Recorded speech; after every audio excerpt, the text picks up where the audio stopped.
dans l'esprit combatif du SONA et dans le soutien illimité de la population.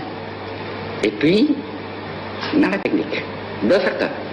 Un facteur primordial, un facteur moral. Alors nous sommes fiers du moral élevé de notre armée. Maintenant aussi. Mais certains pensent en Occident que vous, personnellement, continuez à inspirer la stratégie du Viet Cong. Est-ce que c'est vrai? Viet Cong, c'est... Viet Cong, vous parlez Viet Cong, c'est-à-dire... La résistance du Sud. La résistance du Sud. La résistance du Sud, n'est-ce pas, c'est la population du Sud, n'est-ce pas, qui mène la résistance, n'est-ce pas.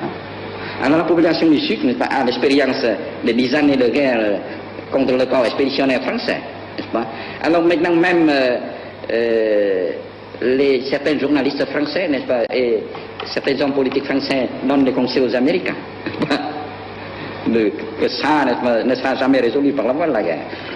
L'année 1966 a été marquée essentiellement par la défaite, une défaite sévère du corps expéditionnaire américain au Sud-Vietnam. Dans cette guerre locale qu'ils sont obligés de mener pour sauver leur entreprise néocolonialiste de la débâcle, les États-Unis ont perdu le premier rôle. Ça a été pour eux une véritable surprise, une surprise d'ordre stratégique. Aucun de leurs objectifs n'a été atteint. Les Américains se proposaient de briser les Chines aux forces populaires, c'est-à-dire d'exterminer le gros des forces régulières du Front National de Libération, de reconquérir d'importants territoires qui échappaient à leur contrôle, de consolider, revigorer le régime fantoche de Saigon et son armée.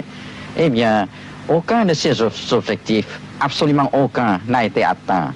Par contre, les forces régulières du Front National de Libération se sont renforcées, les zones libérées se sont élargies, et la crise du régime de Saigon s'aggrave sans cesse. Quels sont les effets des bombardements contre le Nord? Là aussi, fiasco complet. Rien ne peut ébranler notre détermination à combattre l'agression et à aider nos frères du Sud le plus efficacement possible. Plus l'aviation américaine multiplie ses raids, plus les pertes sont graves.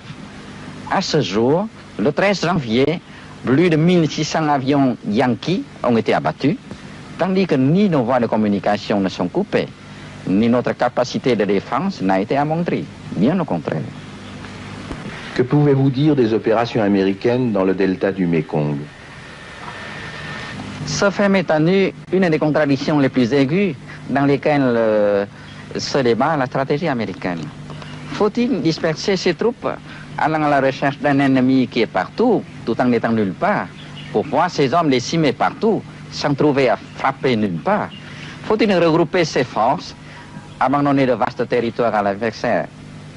Quand la guerre du peuple se développe comme au Sud-Vietnam actuellement, la stratégie de l'agresseur ne peut qu'osciller d'un pôle à l'autre, sans trouver une direction juste.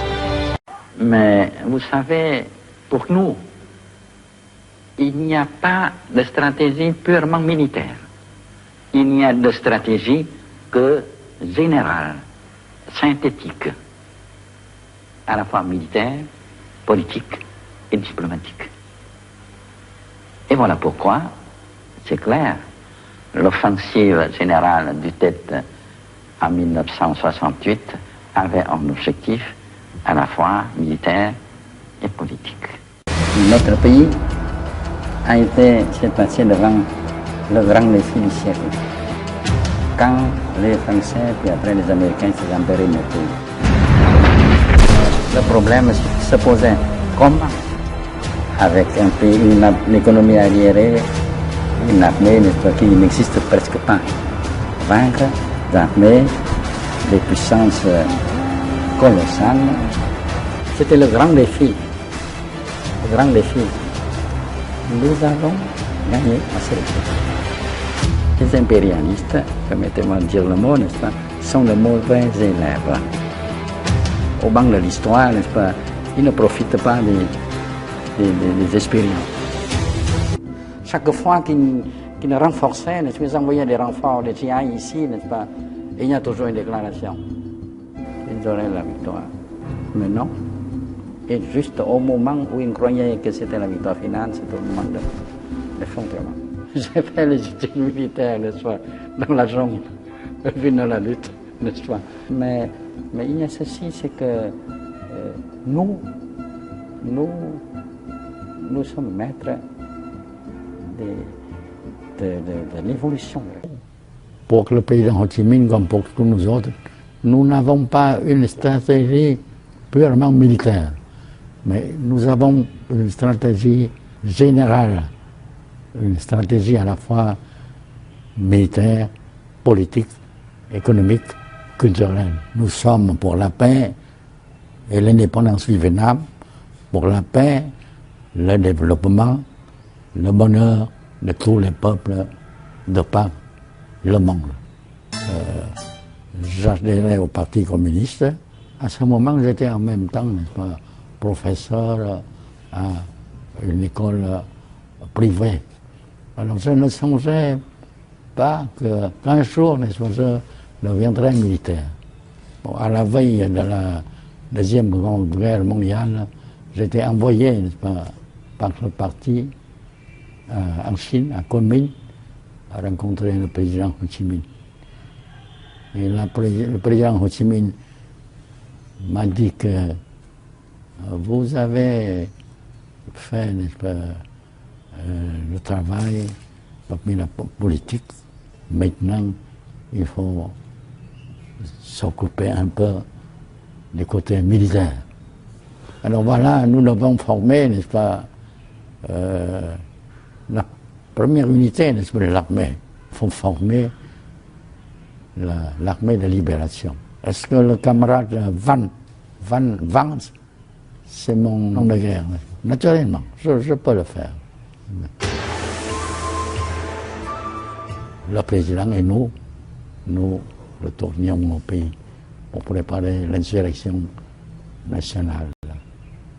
Et revenu au pays, le président m'envoyait, n'est-ce pas, faire des campagnes d'organisation, n'est-ce pas, des masses dans la région montagneuse, parmi les minorités ethniques.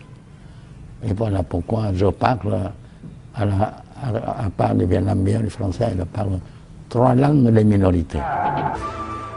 Les Français disent que, à Dien Bien Phu, ils disaient que le général Giap, mais il n'a pas fait un manuel d'infanterie. Il a jeté les tracts pour inviter, nous invitons à nous attaquer. Tous les commandants français, le Premier ministre de France, comme Eisenhower, l'état-major américain, étaient venus là, n'est-ce pas, et disaient que Dien Bien Phu, n'est-ce pas, devait sortir victorieux pour eux, n'est-ce pas. Et puis finalement, n'est-ce pas, nous avions la victoire à Dien Bien Phu. L'aide supplémentaire à Moscou, dans une réunion du bureau politique où était le président Brezhnev. Alors on m'a demandé, vous dites que vous vaincrez les Américains. Et nous vous demandons, vous avez combien le régiment de tanks lourds et les Américains combien? Combien vous avez d'avions de réaction? Et les Américains combien? Je leur ai répondu, je connais la question, c'est la question des rapports des forces, la corrélation des forces, ce que vous enseignez à l'académie militaire. Et pour moi, la science militaire soviétique, c'est une académie, n'est-ce pas, qui a une grande suprématie. Mais si nous nous battons à la soviétique, nous ne pouvons pas tenir 2 heures. Nous nous battons à la vietnamienne et nous vaincrons. En 1973, il y a eu le raid aérien des B-52 américains sur Hanoï, Haiphong, n'est-ce pas? Alors Nixon a été convaincu que nous ne pouvions pas résister.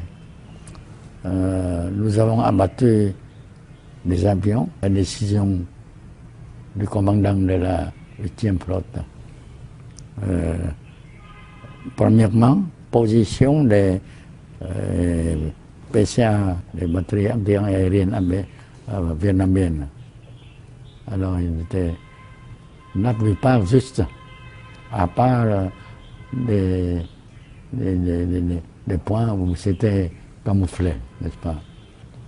Puis deuxièmement, les points, les coordonnées, alors les points de bombardement, parmi lesquels il y a des points où il y a des habitants de la ville, où il y a les hôpitaux, n'est-ce pas? Et troisièmement, après avoir fait la mission, retourner au complet au commandement. Alors finalement, n'est-ce pas, nous avons abattu à peu près 17%, n'est-ce pas, de l'aviation B-52 américaine et plusieurs prisonniers. J'ai visité les prisonniers qui étaient très bien traités, n'est-ce pas? Ils ne me connaissaient pas. Je leur ai dit, vous avez reçu de votre commandant de retourner au complet au poste, pour retourner au complet, mais à Hinton, Hanoï. Vous savez que j'ai eu l'occasion d'avoir une rencontre avec mon camarade. Il me disait que je vous considère comme un général légendaire. Quel est le plus grand général de l'armée vietnamienne sous votre ordre? Et je lui ai dit, le plus grand général, c'est le peuple vietnamien. Moi, j'ai eu une contribution à la guerre, mais ça n'était qu'une petite partie, une modeste contribution. Et donc, couteau dans la main.